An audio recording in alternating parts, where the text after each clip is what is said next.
ट्री रूहानी इलाज। अल्हम्दुलिल्लाहि रब्बिल आलमीन वस्सलातु वस्सलामु अला खातमिन नबिय्यीन अम्मा बाद फ़अऊज़ु बिल्लाहि मिनश शैतानिर रजीम बिस्मिल्लाहिर रहमानिर रहीम। ट्री रूहानी इलाज दुआए अत्तार। या अल्लाह पाक जेको भी मुकम्मल रिसालो रूहानी ऐं तिब्बी इलाज पढ़ी या ॿुधी वठे तंहिंखे हमेशा पंहिंजी रहमतुनि जी छांव में रख ऐं माउ ऐं ख़ानदान समेत उन जी बेहिसाब बख़्शिश फरमाए। आमीन बिजाह ख़ातमिन नबिय्यीन सल्लल्लाहु अलैहि वसल्लम। दुरूद शरीफ जी फ़ज़ीलत सआदतुद दारैन में आहे त हज़रत इब्राहीम बिन अली बिन अतिया रहमतुल्लाह अलैह फ़रमाइनि था, मूं ख़्वाब में जनाब रिसालत मआब सल्लल्लाहु अलैहि वसल्लम जो दीदार कयो त अर्ज़ु कयुमि, सरकार सल्लल्लाहु अलैहि वसल्लम, मां तव्हांजी शफ़ाअत जो तलबगार आहियां। सरकार सल्लल्लाहु अलैहि वसल्लम फ़रमायो, अक्सिर मिनस स्वलाति अलैया, याने मूं ते कसरत सां दुरूद पाक पढ़ंदो कर। सआदतुद दारैन सफ़ो 137।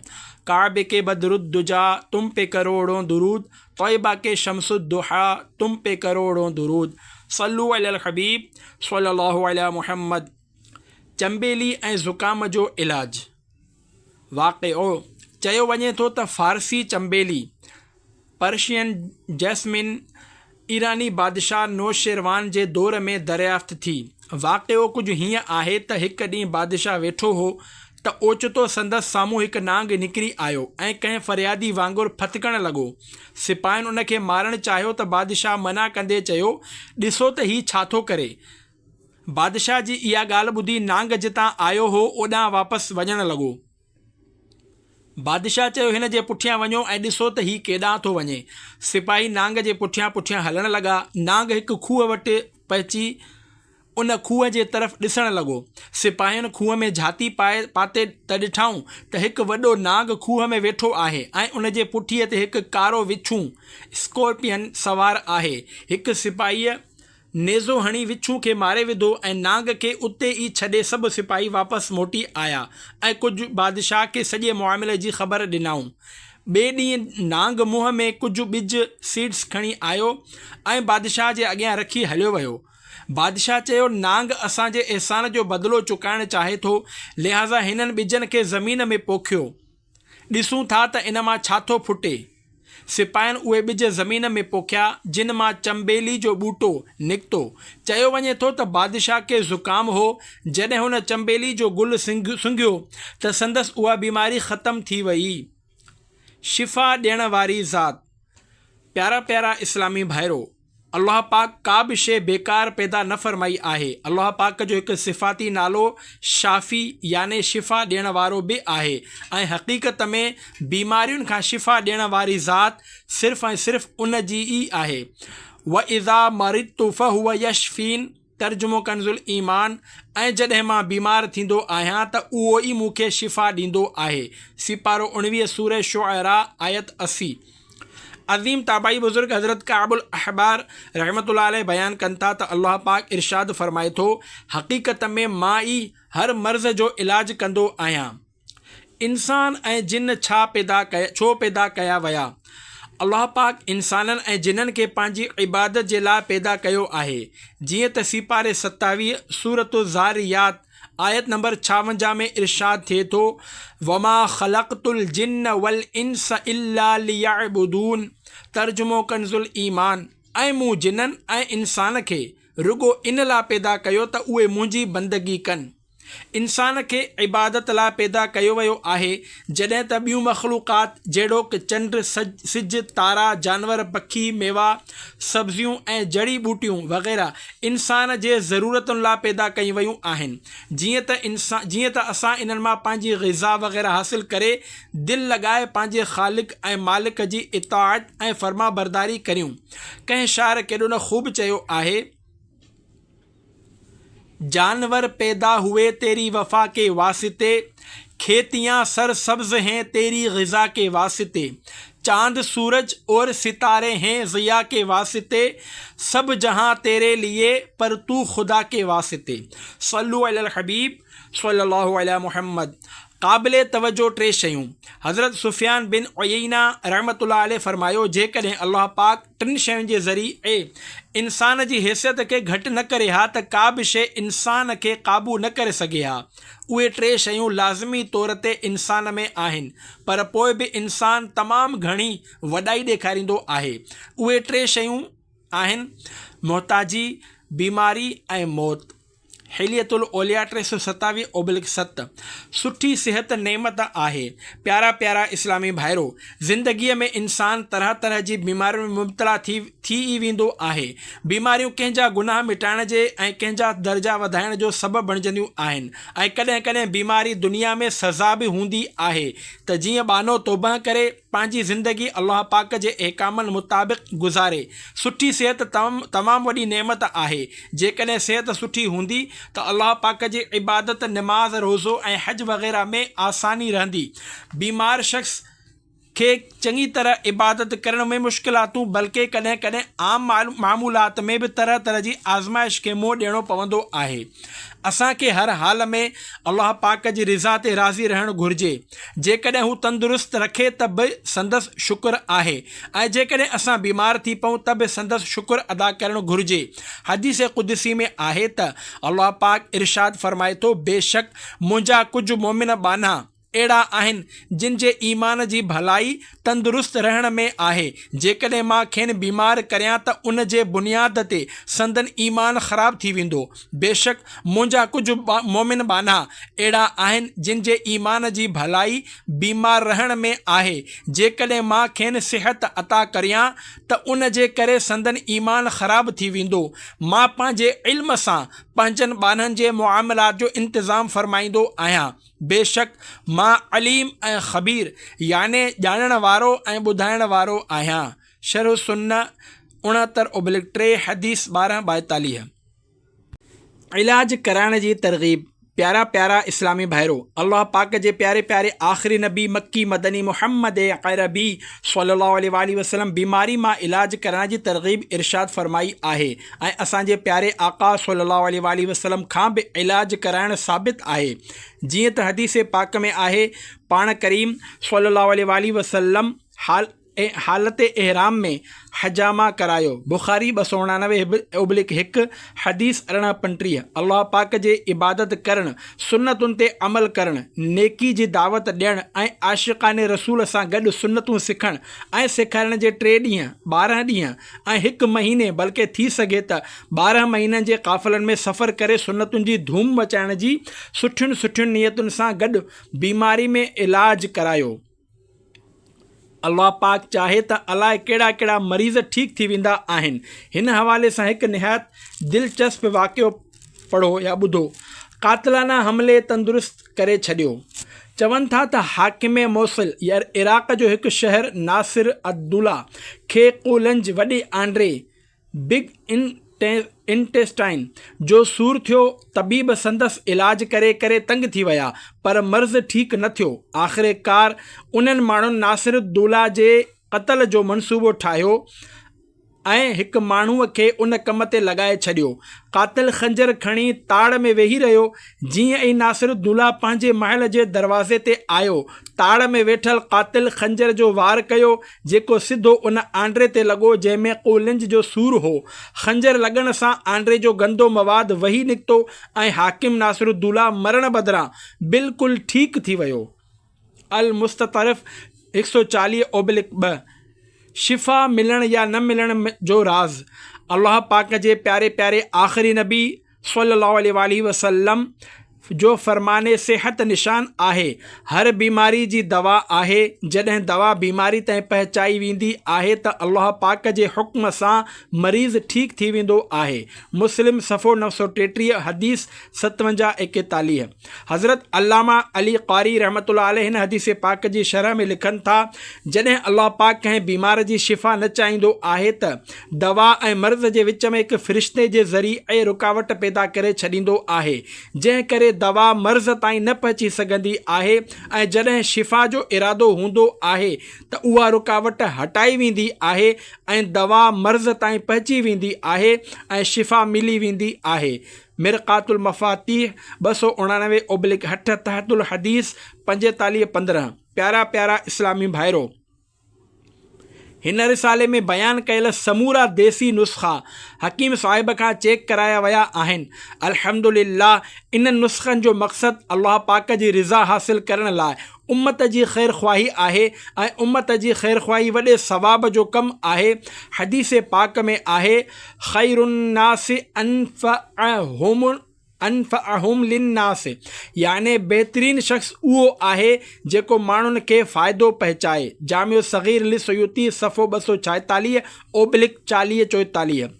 अल्लाह पाक जे प्यारे हबीब असां गुनाहनि जे मरीज़नि जे तबीब सल्लल्लाहु अलैहि वसल्लम जो हिकु ॿियो फ़रमान आहे, तव्हां मां जेको बि पंहिंजे भाउ खे फ़ाइदो पहुचाए सघे थो उन खे फ़ाइदो पहुचाइणु घुरिजे।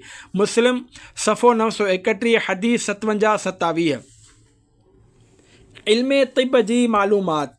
हज़रत अल्लामा फ़क़ी अबुल्ले समरकंदी रहमतुल्लाह अलैह फ़रमाइनि था, तबीब उन ॻाल्हि ते मुतफ़िक़ आहिनि त तिब याने इलाज मुआलिजे जे इल्म में परहेज़ खां वधीक फ़ाइदो ॾियण वारी ॿी का बि शइ न आहे। हिकु सहाबी रज़ी अल्लाहु अन्हु खां रिवायत आहे त हुननि हिकु शख़्स खे फ़रमायो, छा तोखे अहिड़े तिब न ॿुधायां जंहिंखां समूरा तबीब आजिज़ हुजनि? अर्ज़ु कयो वियो, छो न? फ़रमायाऊं, उहा ही आहे त दस्तरख़्वान ते तॾहिं वेह जॾहिं तोखे चङी तरह बुख लॻल हुजे ऐं अञा बुख बाक़ी हुजे त उथी वञ। बिस्तानुल आरिफ़ीन सफ़ो 89। इंसानी तबियतूं। हज़रत फ़क़ी अबुल्ले समरकंदी रहमतुल्लाह अलैह फ़रमाइनि था, अल्लाह पाक मख़लूक़ खे पैदा फ़रमायो ऐं उन में 4 तबियतूं रखियूं। 1 यबूस याने ख़ुश्की, 2 रतूबत याने तरी, 3 हरारत याने गर्मी, 4 बुरूदत याने सर्दी। पाण रहमतुल्लाह अलैह फ़रमाइनि था, अल्लाह पाक नफ़्स जे अंदरि इन्हनि चइनी खे रखियो आहे त जीअं जिस्म जी इस्लाह थिए, छो त उन्हनि खां सवाइ बदन जो सही रहणु मुमकिन न आहे। जंहिं बदन में इहे 4 शयूं बराबरि हूंदियूं उहो तंदुरुस्त रहंदो ऐं जॾहिं इन्हनि मां हिकु शइ ॿीअ ते ग़ालिब थींदी त उन तरफ़ खां बीमारी अची वेंदी आहे ऐं इन्हनि मां जेका घटि थींदी त उन तरफ़ खां कमज़ोरी अची वेंदी आहे। प्यारा प्यारा इस्लामी भाइरो, अल्लाह पाक इंसान जे जिस्म में 360 रगूं वेंस ऐं बदन खे जकड़ण मिलाइण ऐं उन जी दुरुस्ती लाइ 248 हॾियूं बोन्स पैदा फ़रमायूं आहिनि। अल्लाह पाक क़ुरान मजीद में इरशाद फ़रमाए थो, तर्जुमो कंज़ुल ईमान, ऐं ज़मीन में निशानियूं आहिनि यकीन वारनि लाइ ऐं ख़ुदि तव्हां में, पोइ छा तव्हांखे नथो सम्झे? सिपारो 26 सूरह ज़ारियात आयत 20-21। तफ़सीर क़ुरान नूरुल इरफ़ान में आहे, याने मोमिननि लाइ ज़मीन मारिफ़त इलाही अल्लाह पाक जी सुञाणप जो दफ़्तर आहे। इहे ज़मीन जी हालतुनि खे ॾिसी रब जी क़ुदरत बल्कि हशर व नशर, जन्नत ऐं दोज़ख खे मञींदा आहिनि। ज़मीन ख़ुश्क थी वरी सरसब्ज़ थी वेंदी आहे। मालूम थियो त असांखे बि मरी जीअणो आहे। ज़मीन में जेको पोखींदव उहो ई लुणंदव। मालूम थियो त उते हिसाब किताब आहे। तव्हांजे पैदाइश उज़वनि जे अजीब तरतीब, दुनिया में तव्हांजी हालतुनि जो बदिलजणु, सभु कुझु हूंदे कुझु बि न रहणु ॿुधाए रहियो आहे त तव्हां कंहिं ॿिए जे कब्ज़े में आहियो। तफ़सीर नूरुल इरफ़ान सिपारो 26 सूरह ज़ारियात तहतुल आयत 21। 495/9। सबका पैदा करने वाला मेरा मौला, सबसे अफजल सबसे आला मेरा मौला, सबको वही दे है रोज़ी, नेमत उसकी दौलत उसकी, राज़िक दाता पालन हारा मेरा मौला। सल्लु अलल हबीब सल्लल्लाहु अलैहि मुहम्मद। हिकमत जे इलाज जो तरीक़ो। प्यारा प्यारा इस्लामी भाइरो, हर्बल याने हकीमी इलाज ज़िद जे ज़रिए थींदो आहे। याने जेकॾहिं जिस्म में सर्दी, सोदावियत याने सर्द कैफ़ियत वधी वई हुजे त सफ़रावी याने गरम मिज़ाज जे खाधनि ऐं दवाउनि सां इलाज कयो वेंदो आहे। अहिड़ी तरह जेकॾहिं बलग़मी मिज़ाज वारे जे जिस्म में तरी बलग़म वधी वई हुजे त दमवी याने ख़ुश्क दवाउनि में खाधनि सां इलाज कयो वेंदो आहे। यादि रखो, तिब जूं ही कुझु ॻाल्हियूं पढ़ण सां को बि हकीम नथो बणिजी सघे। मरीज़ जे इलाज लाइ ॿियनि बि केतिरनि ई शयुनि खे ॾिसणो पवंदो आहे। इन्हनि क़ाइदनि में बि तमामु घणो तफ़सील ऐं बारीकियूं हूंदियूं आहिनि, जिन खे सम्झणु हर कंहिंजे वस जी ॻाल्हि न आहे। तंहिं करे कंहिं बि बीमारीअ में तिब जा किताब पढ़ी पाण ई इलाज करण बदिरां कंहिं सुठे हकीम खां इलाज करायो वञे। इलाज जा एहतियात: तंदुरुस्तीअ में इतदाल याने तवाज़ुन सां सभिनी मिज़ाजनि जा खाधा इस्तेमालु करे सघजनि था, पर बीमारीअ जी हालत में ख़ासि ख़्यालु रखो ऐं पंहिंजे मिज़ाज, बीमारी ऐं मौसम जे मुताबिक़ खाधा खाओ। गरम सफ़रावी मिज़ाज वारे जे लाइ जेतोणीकि हिंदाणो वाटरमेलोन तमामु घणो फ़ाइदेमंद आहे, पर उहो सियारे में न खाधो वेंदो। वधीक अहम ॻाल्हि इहा बि आहे त सर्द ऐं तर ॿई मिज़ाज तक़रीबन हिक जहिड़ा आहिनि। साॻे तरह गरम ऐं ख़ुश्क मिज़ाज बि लॻभॻि हिक जहिड़ा आहिनि, याने इन्हनि जा खाधा ऐं परहेज़ मिलंदड़ जुलंदड़ हूंदा आहिनि। बलग़मी मिज़ाज तर बलग़मी मिज़ाज सां लाॻापियल बीमारियूं: बलग़मी खंघि, बलग़मी मथे जो सूर, दस्त, पेशाब जो बार बार अचणु, बर्स, दिमाग़ी बीमारियूं, मिर्गी, मोटापो, वारनि जो जल्द अछो थियणु, निंड घणी अचणु, सुस्ती ऐं काहिली, कम में दिलि न लॻणु, जिस्म जे मुख़्तलिफ़ हिस्सनि में सूर रहणु। बलग़मी अमराज़ वारनि जे लाइ फ़ाइदेमंद ग़िज़ाऊं: ज़रदालू, अंब, ॼमूं, बुसरीअ जो ॿिज, कलौंजी,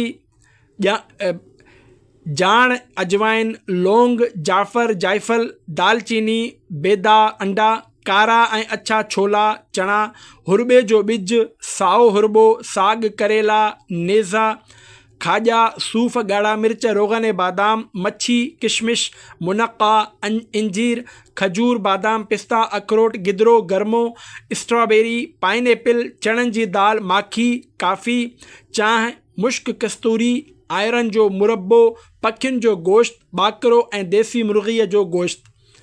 सफ़रावी मिज़ाज गरम सफ़रावी गरम मिज़ाज सां लाॻापियल बीमारियूं: आरायूं, गर्मीअ जा दाणा, साई, पीलिया, वात में फलूकणा, छाला, घणी गर्मी लॻणु, पेशाब जो पीलो अचणु, हाई ब्लड प्रेशर, गर्मीअ जो नज़लो, पेचिश, पेट में वकड़, मरोड़, लिकोरिया।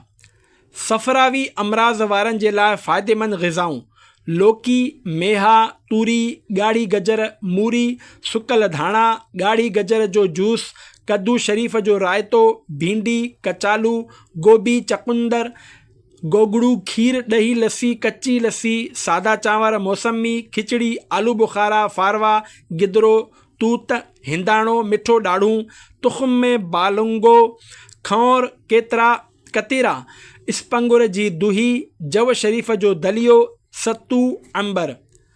सोदावी मिज़ाज याने सर्द सोदावी सर्द मिज़ाज सां लाॻापियल बीमारियूं: साह में तंगी, पासीरीअ जो हलणु, मास जी कमज़ोरी, सावा दस्त अचणु, ॾंदनि जो किरणु, मुंहं ते छायूं, अखियुनि जे हेठां कारा हल्का, वारनि जो छणणु, रत जी घटिताई, रशो, हैज़ में रुकावट, ॻोढ़ियूं निकिरणु, घणेई सर्दी लॻणु, पिते जी पथरी, लो ब्लड प्रेशर, जिस्म जे मुख़्तलिफ़ हंधनि ते रसूलियूं ठहणु, जेरे जी सोज़िश।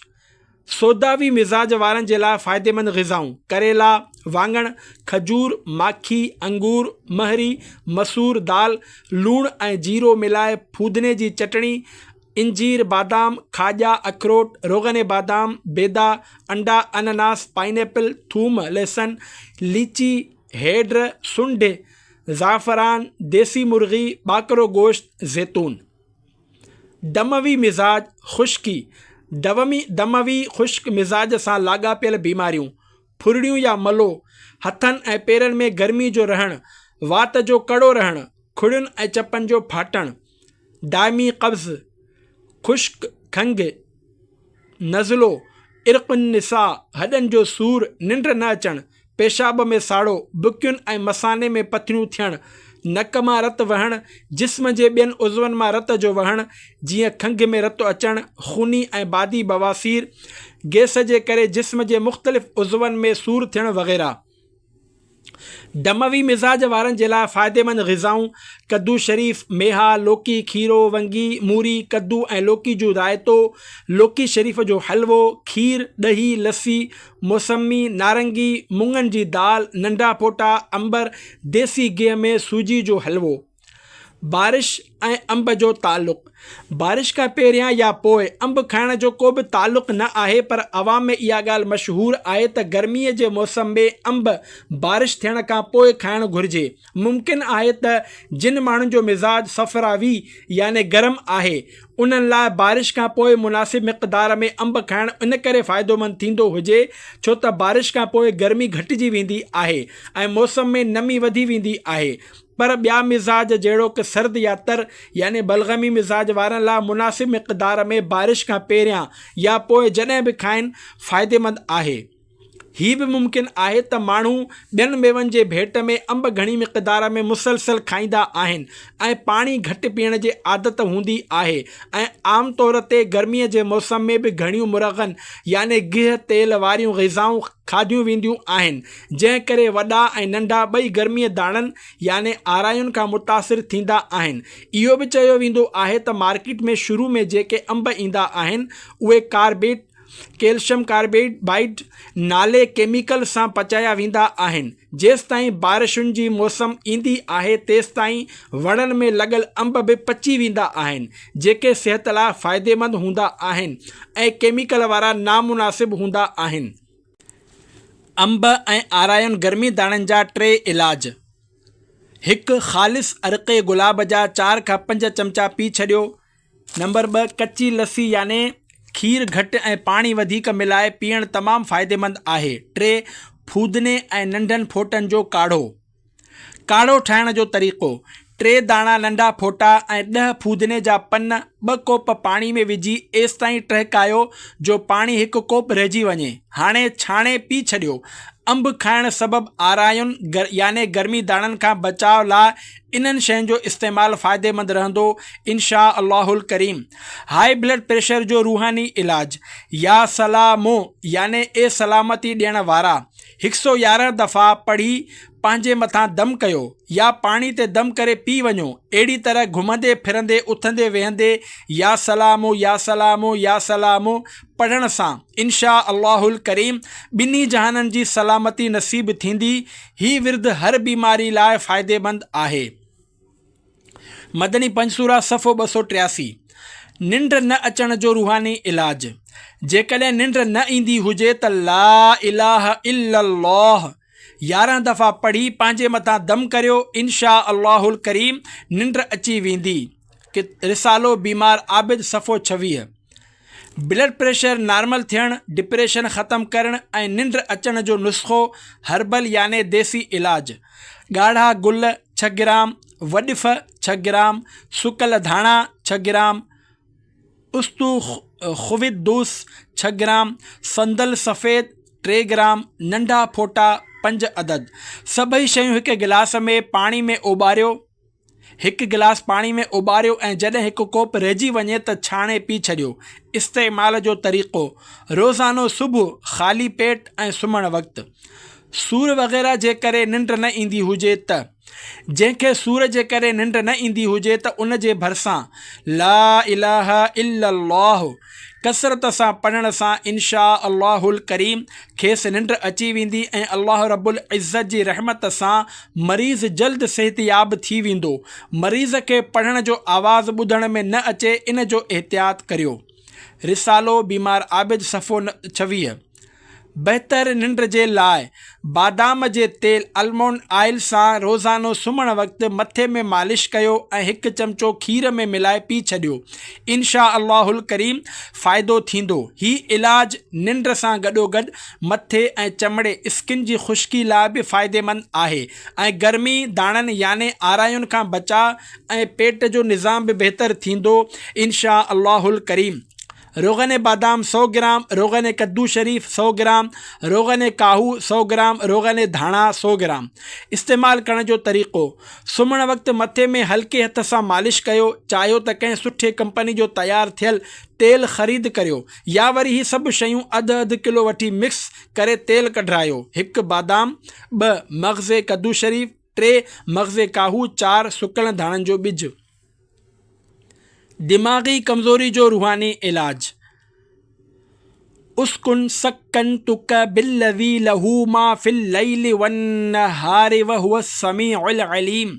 जंहिंजे मथे में सूरु हुजे या चक्कर ईंदा हुजनि, उन जे मथे ते सूर वारी जाइ ते हथु रखी ही कलमा 7 भेरा पढ़े मथे ते फूक हणो। इस्लामी भेण पाण पंहिंजे मथे जे सूर वारी जाइ ते हथु रखे ऐं संदसि महरम या मुड़ुस पढ़ी मथे ते फूक हणे, इंशा अल्लाहुल करीम मथे जो सूर ख़त्म थी वेंदो ऐं दिमाग़ी कमज़ोरी बि दूर थी वेंदी। पर दिमाग़ी कमज़ोरी जे लाइ ज़रूरी आहे त ही अमल रोज़ानो साॻे ई वक़्त ते करणु घुरिजे। मिसाल तौरु रोज़ानो मंझंदि जो 12 वॻे 7 ॾींहंनि ताईं मुसलसल कयो वञे। मदनी पंचसूरा सफ़ो 283। दिमाग़ी कमज़ोरी दूर करण जो नुस्ख़ो: सुकल धाणा ॿिज 100 ग्राम, वॾिफ 100 ग्राम, कद्दू शरीफ़ जो मग़ज़ 100 ग्राम, मग़ज़ बादाम 100 ग्राम, बाल छड़ 50 ग्राम, तुख़्म काहू 50 ग्राम, नंढा फोटा 50 ग्राम, मिस्री 100 ग्राम। समीरुनि शयुनि खे पीसाए करे सुबुह ऐं शाम 1-1 चमचो पाणी या खीर सां ख़ाली पेट खाओ या रुगो सुम्हण वक़्तु 2 चमचा खीर में मिलाए पी छॾियो। जेकॾहिं शुगर हुजे त मिस्री न मिलायो। नज़र, ज़हन, अखियुनि जी कमज़ोरी ऐं क़ुव्वत हाफ़िज़ा जे लाइ नुस्ख़ो: कद्दू शरीफ़ जो मग़ज़ 100 ग्राम, बादाम जो मग़ज़ 100 ग्राम, सौंफ 100 ग्राम। हिन सभिनी शयुनि खे पीहाए रखी छॾियो ऐं सुम्हण वक़्तु 2 चमचा खीर में मिलाए पी छॾियो। हीअ सफ़ूफ़ नज़र, ज़हनी ऐं दिमाग़ी कमज़ोरी, अखियुनि जी कमज़ोरी ऐं यादगिरीअ जे लाइ क़ुव्वत लाइ फ़ाइदेमंद आहे। जिस्म में सूर जो रूहानी इलाज: या ग़नियो याने ए हर शइ खां बेपरवाह, किरंगे जी हॾी, गोॾनि, संधनि या जिस्म में किथे बि सूरु हुजे, घुमंदे फिरंदे उथंदे वेहंदे पढ़ंदा रहो, इंशा अल्लाहुल करीम सूर ख़त्म थी वेंदो। मदनी पंचसूरा सफ़ो 269। शुगर, मोटापो, फैटी लीवर, वज़न घटि करण जे लाइ, जिस्म जे वधियल चर्बी, संधनि जो सूर, चमड़े जा मर्ज़, ख़ारिश, फुरड़ियूं, मलो, गैस ऐं मैदे जे अमराज़ में तमामु घणो फ़ाइदो ॾियण वारो नुस्ख़ो: करेला 50 ग्राम, कुंवार ॿूटी एलोवेरा जो गूदो 25 ग्राम, अदरक 3 ग्राम, लीमो अधु, फूदने जा पन 15 अदद, कारे मिर्च 3 खां 5 अदद। 2 गिलास पाणी में पीही करे रोज़ानो सुबुह ख़ाली पेट पी छॾियो त बहितर आहे, न त कंहिं बि वक़्तु थोरो थोरो करे 2 भेरा पी सघिजे थो। आरायुनि गर्मी दाणनि जे लाइ नुस्ख़ो: उनाब ॿेर जहिड़ो हिकु मेवो आहे जंहिंजो ज़ाइक़ो मिठो हूंदो आहे। जा 11 दाणा वॾनि जे लाइ ऐं 5 खां 7 दाणा नंढनि ॿारनि जे लाइ राति जो 1 या अधु गिलास पाणी में पुसाए रखो। सुबुह जो ख़ाली पेट छाणे पीओ। इंशा अल्लाहुल करीम गर्मी दाणनि सां गॾोगॾु हाई ब्लड प्रेशर लाइ बि फ़ाइदेमंद आहे। शुगर जे मरीज़नि जे लाइ पनीर ॿूटी लॻभॻि 10 दाणा राति जो 1 या 2 गिलास पाणी में पुसाए रखो। सुबुह जो छाणे उन जो पाणी पीओ। इंशा अल्लाहुल करीम शुगर जे मर्ज़ में फ़ाइदो थींदो। बलगम जी ज़्यादती में फ़ाइदो पहुचाइण वारो नुस्ख़ो: सपिस्तान 250 ग्राम, उनाब 250 ग्राम, बेही दाणो 60 ग्राम।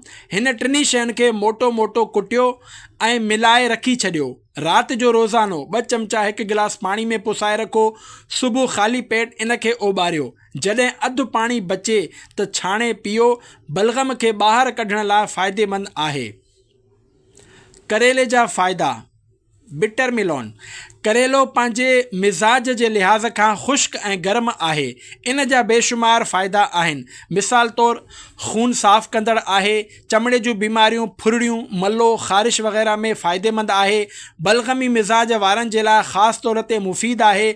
शुगर, मलेरिया, पेट जे कीड़नि, हैज़ जे मर्ज़, फैटी लीवर, बुख जी घटिताई, फालिज, संधनि जो सूर, पिते जी पथरी, आंड्रनि ऐं मैदे जी कमज़ोरी लाइ फ़ाइदेमंद आहे। पर गर्म मिज़ाज वारनि खे वधीक इस्तेमालु न करणु घुरिजे। करेले जी रस जो मुसलसल इस्तेमालु न कयो वञे, पर 3 ॾींहं पीअण खां पोइ 3 ॾींहं वक़फ़ो या 5 ॾींहं पीअण खां पोइ 3 ॾींहंनि जो वक़फ़ो करणु मुनासिबु रहंदो, छो त मुसलसल हिक ई मिज़ाज जी दवा जो इस्तेमालु मुफ़ीद न हूंदो आहे। जिन जो मिज़ाज ख़ुश्क या गरम आहे उन्हनि खे त ख़ासि तौर ते वक़फ़े सां इस्तेमालु करणु घुरिजे। ॿी सूरत में तबियत में ज़रूरत खां वधीक गर्मी या ख़ुश्की वधी वेंदी। करेले जी रस में अधु लीमे जो रस या 1-2 चपटी पीठल कारा मिर्च विझण सां उन जा फ़ाइदा अञा वधीक थींदा इंशा अल्लाहुल करीम। तंदुरुस्ती ऐं डिघी उमिरि जो नुस्ख़ो। वाक़िओ मनक़ूल आहे त गुज़िरियल दौर में हिकु शख़्स तमामु डिघी उमिरि माणियुनि। जॾहिं खंयसि डिघी उमिरि जो राज़ पुछियो वियो त हुन जवाबु ॾिनो, जॾहिं असां खाधो पचाईंदा आहियूं त उनखे चङी तरह ॻारींदा आहियूं, ऐं जॾहिं खाईंदा आहियूं त चङी तरह चबाड़े खाईंदा आहियूं, ऐं अञा बुख बाक़ी हूंदी आहे त खाधे मां हथु कढी वठंदा आहियूं। बिस्तानुल आरफ़ीन सफ़ो 99। बीमारियुनि खां बचण जो लाजवाब नुस्ख़ो। प्यारा इस्लामी भाइरो, अल्लाह पाक जी रिज़ा हासिल करण लाइ सुन्नत जे मुताबिक़ खाईंदव ऐं पीअंदव त केतिरनि ई बीमारियुनि खां हिफ़ाज़त थींदी। नफ़्स जे ख़्वाहिश ते जेको हथ में आयो सो खाईंदा रहो। मिसाल तौरु pizza, paratha, fast food, Zinger, shawarma वग़ैरह। देर सां हज़म थींदड़ खाधनि खां बचो ऐं बर्फ़ जो थधो पाणी, बोतलूं, रंग बिरंगी सोडा वाटर वग़ैरह बि न पीओ, बल्कि कुझु न कुझु पंधु करण ऐं हल्की फुल्की वर्जिश करण जी आदत अपनायो। इंशा अल्लाहुल करीम तव्हांजो मइदो दुरुस्त रहंदो। मैदो बीमारियुनि जो घर आहे ऐं परहेज़ दवाउनि जो सरदार आहे। जेकॾहिं मैदे खे दुरुस्त रखण ऐं सिहत खे ख़राब कंदड़ खाधनि जंक फूड्स खां बची वियो त high cholesterol, sugar, blood pressure, fatty liver वग़ैरह समेत केतिरनि ई बि परेशानियुनि खां हिफ़ाज़त थींदी। तबीब चवनि था त तक़रीबन 80% बीमारियूं मैदे जी ख़राबी जे करे पैदा थींदियूं आहिनि। इबादत ते क़ुवत हासिल करणु। इबादत ते क़ुवत हासिल करण जी नियत सां सिहत बाबति मालूमात हासिल करण जे लाइ मकतबतुल मदीना जे हिननि रिसालनि कबाब ऐं समोसा, वज़न घटाइण जो तरीक़ो, फैज़ान सुन्नत जिल्द 1 जो बाब, पेट जो क़ुफ़ल मदीना ऐं घरेलू इलाज नाले किताब पढ़ो। इन्हनि किताबनि खे मुफ़्त में डाउनलोड करण लाइ दावत इस्लामी जे वेबसाइट www.dawat-islami.net विज़िट कयो। तजुर्बो शर्त आहे ऐं 100 दवाउनि जो हिकु दवा परहेज़ आहे। 100 दवाउनि जी हिकु दवा परहेज़ आहे। को बि इलाज यकीनी न आहे। तजुर्बो करण वारनि जो मुहावरो आहे, अल इलाजु रमस सहमी फ़िज़ुलुमाती, यानी इलाज ऊंदाही में तीर अंदाज़ी आहे। मतिलब त इलाज कहिड़ो बि हुजे उन मां शिफ़ा मिलणु ज़न्नी आहे, यकीनी न आहे। जेके माण्हू शर्तिया इलाज जो बोर्ड लॻाईंदा आहिनि उन्हनि खे बि अहिड़ा जुमिला लिखण में एहतियात करणु घुरिजे, छो त शिफ़ा मिन जानिबिल्लाह, यानी अल्लाह पाक जे तरफ़ां आहे ऐं अल्लाह पाक जे चाहण सां ई शिफ़ा मिलंदी। जेकॾहिं उहो न चाहे त दवा ज़हर जो कम बि करे सघे थी। जीअं त दवाउनि जे रिएक्शन जा केतिरा ई वाक़िआ अक्सर ॿुधण में ईंदा आहिनि, बल्कि अख़बारुनि में बि छपिजी वेंदा आहिनि। असांजो ध्यानु सिर्फ़ु ऐं सिर्फ़ु अल्लाह पाक ॾांहुं ई हुजणु घुरिजे ऐं उन खां ई दुआ घुरंदा रहूं। नसअलुल्लाहल आफ़िया, यानी असां अल्लाह पाक खां आफ़ियत जो सुवाल करियूं था। ॿुधल ॿुधायल इलाज ख़तरनाक थी सघे थो। यादि रखो, किताबनि या माण्हुनि जे ॿुधायल नुस्ख़नि मुताबिक़ इलाज करणु ख़तरनाक बि साबित थी सघे थो। ख़ासि ताक़ीद आहे त हिन रिसाले में ॾिनल को बि नुस्ख़ो पंहिंजे तबीब सां सलाह करण खां सवाइ इस्तेमालु न कयो, जेतोणीकि इहो नुस्ख़ो उन ई बीमारियुनि लाइ हुजे जंहिं में तव्हां मुब्तला आहियो। माण्हुनि जूं तबई हालतूं मुख़्तलिफ़ हूंदियूं आहिनि, तंहिं करे तव्हांजी जिस्मानी हालतुनि फिज़िकल कंडीशन्स खां वाक़िफ़ तव्हांजो मख़सूस तबीब ई बहितर ॿुधाए सघे थो त तव्हांजे लाइ कहिड़ो नुस्ख़ो मुवाफ़िक़ थी सघे थो ऐं कहिड़ो न। किताब में इलाज जा तरीक़ा बयानु करणु जुदा ॻाल्हि आहे ऐं कंहिं ख़ासि मरीज़ जो इलाज करणु जुदा ॻाल्हि आहे। बीमारे हिजर का अभी हो जाएगा इलाज, जाओ उठा के लाओ मदीने की थोड़ी धूल। सल्लु अलल हबीब सल्लल्लाहु अला मुहम्मद व आलिहि व अस्हाबिहि व बारक वसल्लम।